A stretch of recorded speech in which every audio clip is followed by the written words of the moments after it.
to this, though, and finish up. This summer we viewed the Old Testament stories through the lens of Jesus, right? Okay. When we look at the Old Testament, we want to look at it through the lens of Jesus and the cross. And we're going to continue doing that today with a story from Daniel 6, which you'll be familiar with. Daniel in the lion's den. Anybody familiar with that one? Daniel in the lion's den. Let's share a couple things with you. I don't like cats. Anybody a cat person? Okay. Dog people? Okay. I don't like cats, but I live with 4 of them. Okay? Because my wife likes cats. Now, let me tell you, only one of them's inside. Trust me. And when that one kicks the bucket, I've already told Jennifer, I've said, when this one dies, no more animals inside. Okay? We've got 3 boys that can tear up furniture. We don't need an animal to come in and tear up furniture. Okay? So, this cat is gone. I don't like cats particularly. And when I think of this story of the lion, Daniel in the lion's den, it's terrifying to me. And I'm going to tell you why. A couple of reasons. We've got the 3 cats outside, and when it's feeding time, it is ferocious. When cats are hungry, they will crawl up your leg, nip at you. Y'all know cats will do this. And I open the front door. This is my house, cats. This is my house. They will try to get in the house and get after any kind of food they can find when they're hungry. And we feed them every day. Don't get me wrong. It sounds like we don't feed them. Well, first of all, they should be working anyway, right?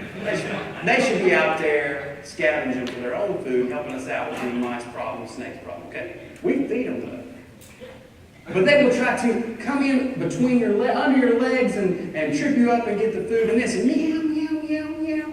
It reminds me of, y'all remember the old Batman where Catwoman falls and hits the ground, right? And all of a sudden, all these cats come up from everywhere, and they're just all over. Okay, that's how she becomes Catwoman. That's what it reminds me of every time I walk out the front door. Is just cats. Okay. So this story, all that to say, lions are big cats. Am I correct? Lions are big cats, and so this, if you were to choose death for Dusty, this would be it. Okay, if you really wanted to torture me, it would be a den of cats. All right, let's read scripture. Okay, let's get over this and go to the Bible. All right, Daniel 6. I'm going to paraphrase the story of what goes on here. Daniel 6. Daniel had made a name for himself with King Darius as faithful, responsible, and trustworthy. Because of this, King Darius had plans to promote him from administering over a portion of the kingdom to actually the entire empire. Okay? Of course, the other administrators were jealous, and they tried to find some kind of fault with Daniel and the way he handled his government affairs and his work. But their search, it came up empty-handed because he was just so faithful and what he did. So they decided they would, only way they could get Daniel is to accuse Daniel religiously, okay, through his religion. So these jealous, manipulative administrators, they went to the king and they suggested to the king that a law be made and strictly enforced that over the next 30 days, anyone that prays to a god or human other than the king would be thrown into the lion's den. The same similar thing happened to friends of Daniel, Shadrach, Meshach, and Abednego, early on in Daniel, if you remember. Okay? They would be thrown into the lion's den. So King Darius, having his ego stroked, signed the law, and it cannot be revoked. Verse 10 says this: But when Daniel learned that the law had been signed, he went home and he knelt down, as usual, that's important, as usual, in his upstairs room. With its windows open toward Jerusalem, he prayed 3 times a day, just as he always had done. Okay? Giving thanks to his God. The officials made a visit to Daniel's house and it caught him in this act of defiance. And they went straight to the king with the news of what they found and reminded him of this irrevocable law that he signed. And he agreed again on the law, and the officials told him about catching Daniel in the act and praying 3 times to God and defying the law. But the king was troubled by this. The king spent the rest of the day trying to figure out a way of how he could save Daniel from this. But that evening, the officials went back to the king to remind him once again of the law he signed, its consequences, and that it could not be changed. So the king's hand was forced. He had Daniel arrested, thrown into the lion's den, saying in verse 16, "May your God, whom you serve so faithfully, rescue you." A stone was placed over the hole into the den and sealed with the royal seal. No one could rescue Daniel. It's not familiar. That's another Jesus thing right there. A stone being rolled over the den and sealed. King Darius returned to the palace, but he did not partake in the usual entertainment and sleep. Instead, he stayed up all night fasting. Very early the next morning, here's some more Jesus stuff there. The king rushed to the lion's den. He called out into anguish into the dark hole in verse 20. He said, "Daniel, servant of the living God, was your God, whom you serve so faithfully, able to rescue from the lions?" I like to think, if it were me and maybe Daniel, I don't know if this happened, but there would be like a dramatic pause there, right? Like if it was me in the den of cats, and I was thrown in by the king, then I would wait it out a little bit, just to make him worried and concerned. But Daniel replied, verse 21 through 22, "Long live the king! My God sent his angel to shut the lions' mouths so that they would not hurt me. For I have been found innocent in his sight, and I have not wronged you, your majesty." The king was relieved. He was overjoyed, and Daniel was lifted out of the den. No scratch, bite mark, no fur on him, because he trusted God.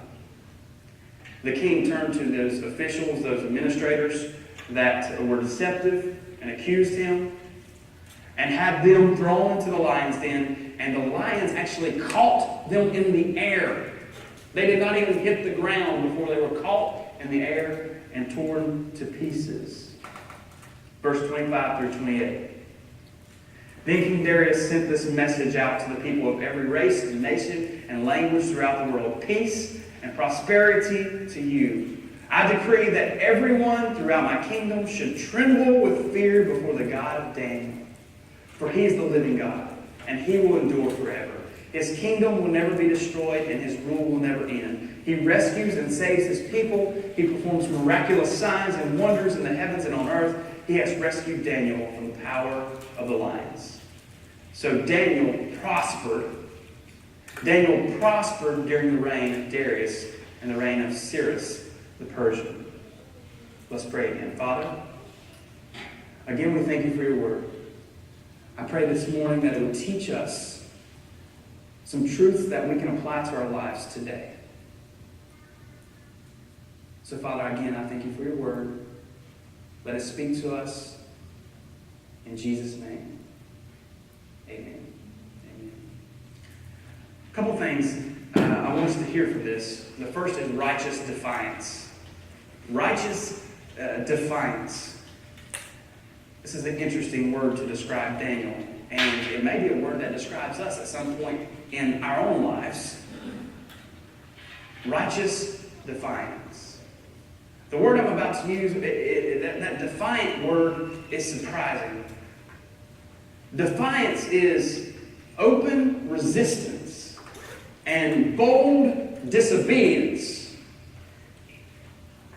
It seems like today that every other religion and every other belief system or lifestyle seems to be allowed to be defiant, especially the day and age we live in, except Christians. Defiant is not a word that's often used to describe Christians. It's not something we're keen on, right? We like to follow the rules. We like to follow the rules. We follow the golden rule, right? We follow the 10 Commandments. We like to follow the rules. But what happens when the rules don't follow what we believe? Then what do? I say righteous defiance, like Daniel. I say a holy resistance, a good disobedience. What if the rule of law or the social standard goes against God's law? And we actually see this playing out more and more each day. Even folks that claim Christianity as their faith are blatantly allowing the law of the land and the social PC, what's politically correct law, that is ruling the land to rule over their own personal lives. Remember, Daniel 6:10 said this, "But when Daniel learned that the law had been signed, he went home and knelt down, as usual, in his upstairs room, with his windows open towards Jerusalem. He prayed 3 times a day, just as he has always done, giving thanks to his God." Daniel was righteously defiant.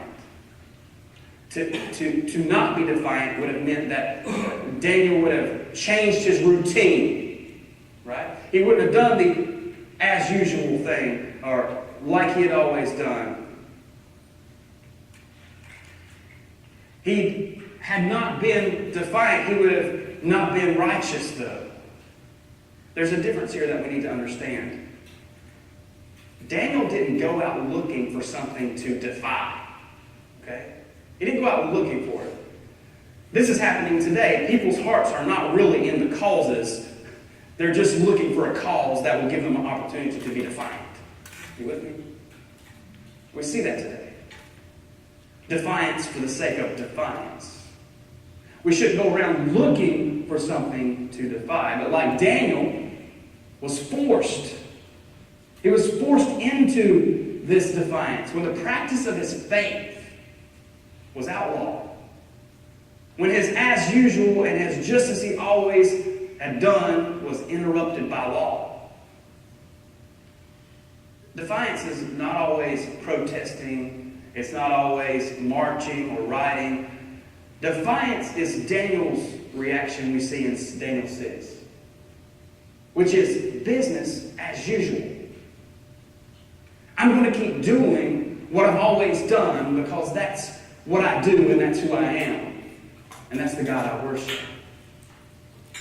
If God forbid Christianity and its practices were outlawed this week in America,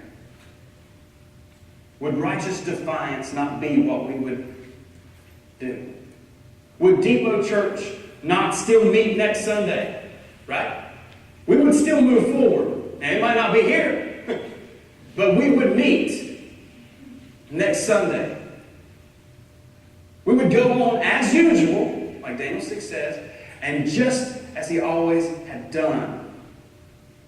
It was the great country western theologian, Aaron Tippin, that said, you got to stand for something, or you'll fall for anything. Standing for something may look like as usual, just as we had always done. It's a scary world we live in. It's a scary world we live in. We're seeing Christians falling for what the world is selling them, hook, line, and sinker. And a Christian that is not righteously defiant, business as usual, just as I've always have done, is a Christian that's not standing for anything. All right?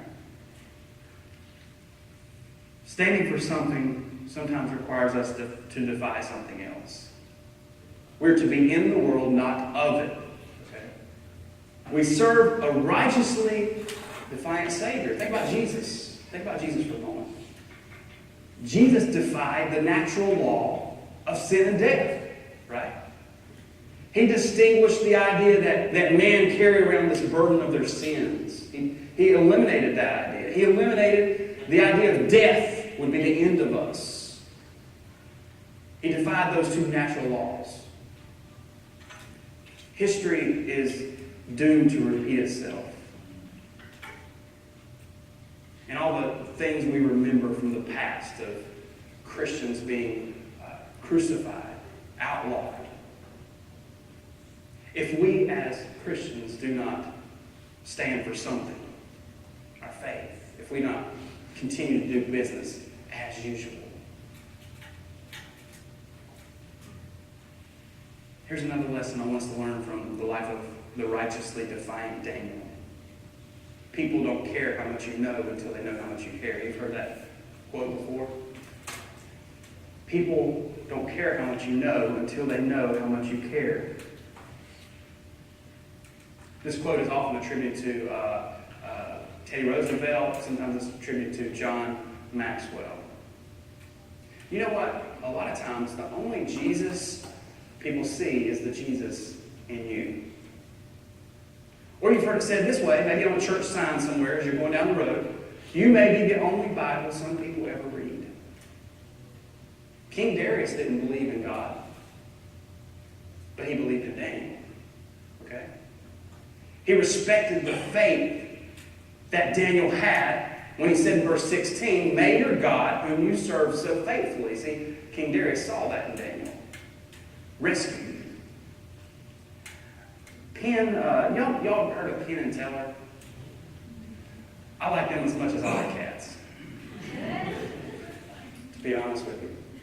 Penn and Teller. But, they're a famous magic act, right? Penn and Teller. Okay. So, Penn of Penn and Teller is an atheist. He doesn't believe in God.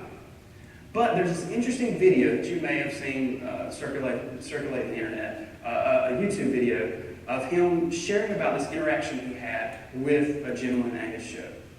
And this gentleman is a Christian. He brought Penn a Gideon Pocket Edition New Testament Bible.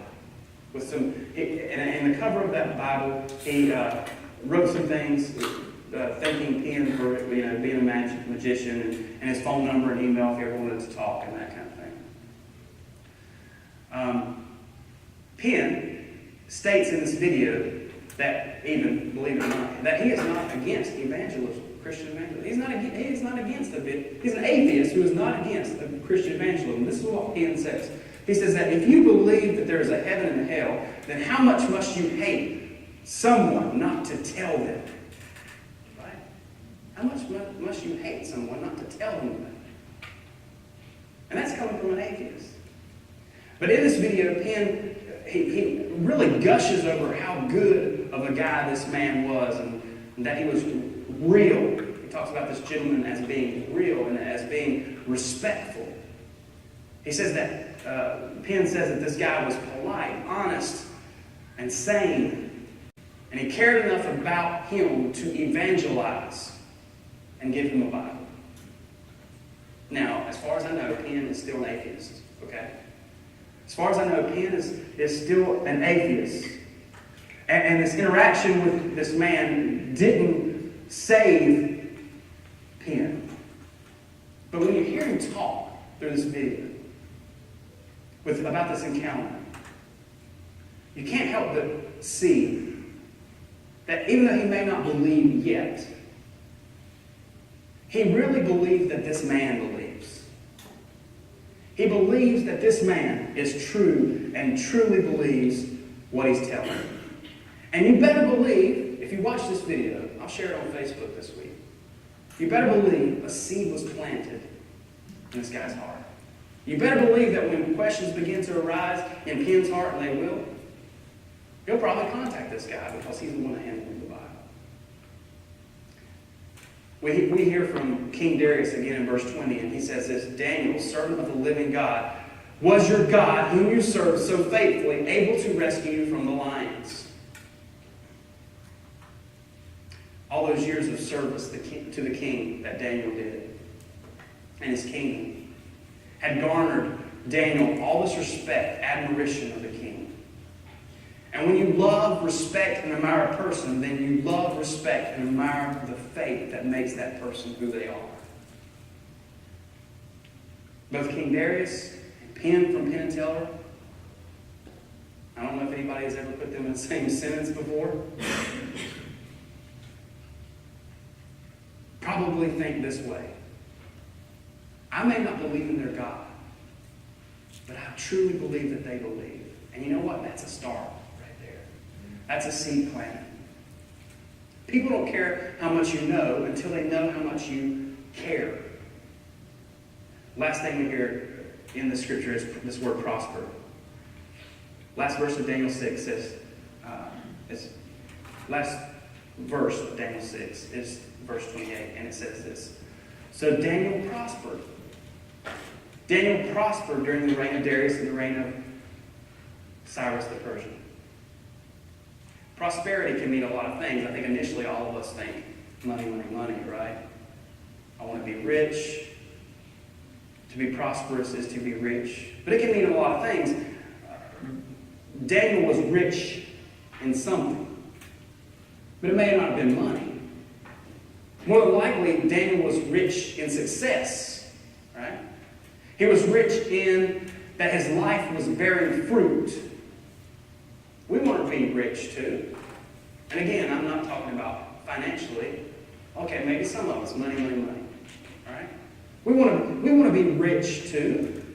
I'm not talking about lotto rich. I'm talking about richness that cannot be counted or measured. A prosperity that is not financially related. We want to be rich. If you're a kid, maybe your kid has said this to you sometime. I think my child has asked me today, which I laughed first. If your kid has asked you today if you were rich, my kid has asked me this before. Are we rich? Oh, son. I'm a pastor. Your mom's a teacher. Okay? Are we rich? If your kid was to ask me, and I've asked my dad, I remember asking my dad this when I was a kid. Are we rich? If your kid was to ask you this today, you would probably say yes. Even if you didn't have a penny to your name, you would probably say yes. And why would you say yes? Because you would start naming and telling them all the things, the blessings that you're rich in. Possibly health, roof over your head, shoes on your feet, clothes on your back. Continue. So yes, son, we are rich. We're rich in this. We're rich in that. Okay? You wouldn't be counting dollars or pennies. You'd be counting blessings if that question came up in conversation by your child. Let's read this last verse. Tell me if this is not prosperous and fruit-bearing because of Daniel's righteous defiance. Here's a new decree that was made by King Darius. I decree, you remember the first decree, right? Was that anybody who prayed or worshiped God for 30 days would be thrown into the lion's den. Here's a new decree. I decree that everyone throughout my kingdom should tremble with fear before the God of Daniel. For he is the living God. And he will endure forever. His kingdom will never be destroyed and his rule will never end. He rescues and saves his people. He performs miraculous signs and wonders in the heavens and on earth. He has rescued Daniel from the power of the lions. When we die, which I hate to be bum you guys out, we all will. When we die and we leave this world, what kind of prosperity do we want to leave this world with? What do we want to have? Let me ask you this way. Do we want our kids to be fighting over our money? Or do we want our kids to be sharing about our faith and their faith because of us? Let me say that again for you to think about. When you leave this world, do you want your kids to be fighting over your money or sharing about your faith? And now their faith. The richness of it that you left with them. When we are righteously defined, we will prosper. When we are righteously defined, there will be a richness in our life.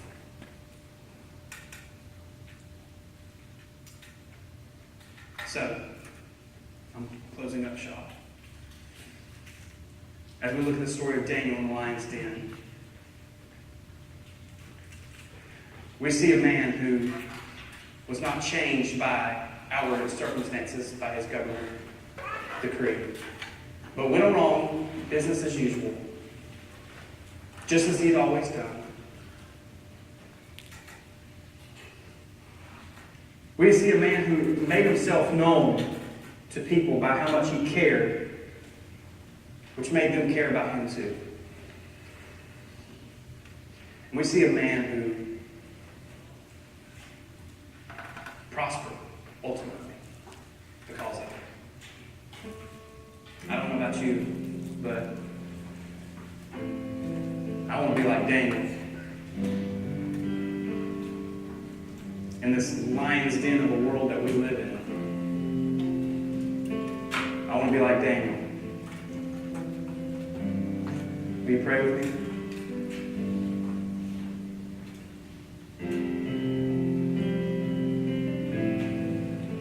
Father, I pray now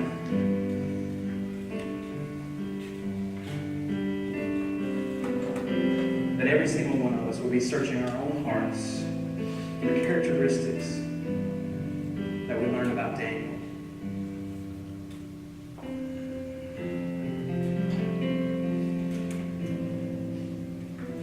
Do we have the strength to be righteously defined?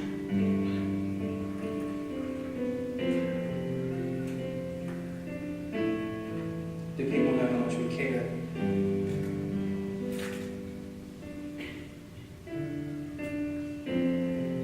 Father, this morning I pray that all of us would leave this place knowing and believing that no matter what happens in this world, no matter what our circumstances are, that our faith is bigger. Father, if there's someone here that doesn't know you, I pray this morning that they would come to know you as their Savior.